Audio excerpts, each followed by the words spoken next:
Joining me now is Jeff Orenstein, a lawyer at Consumer Law Group, which filed a national class action lawsuit against Aeroplan TD and CIBC. Thank you so much for joining us. No problem. Thanks for having me.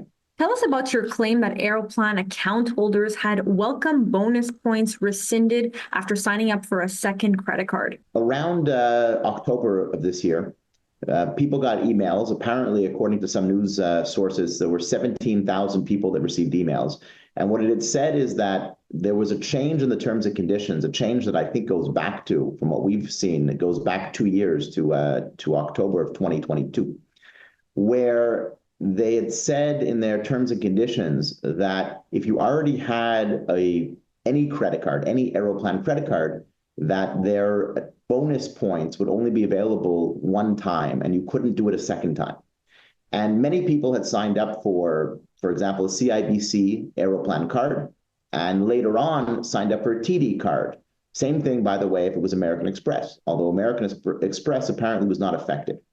And so if you had more than one credit card, they then went back and took away all the bonus points that you had received with regard to your welcome bonus. And the welcome bonus was 10,000 points. What are you seeking in this class action? So according to some of the things we read with regard to TD and CIBC on their website, 1,000 bonus points or 1,000 Aeroplan points is the equivalent of $200. We allege that, of course, people would have lost. I mean, it's the points, obviously.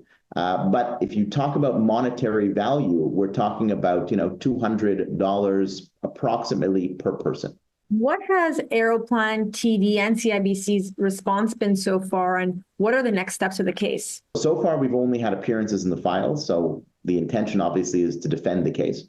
But that's a requirement by law anyway, so that doesn't mean anything one way or the other. What would happen with the case next is, depending on whether we proceed in Quebec or Ontario, because we filed in both jurisdictions.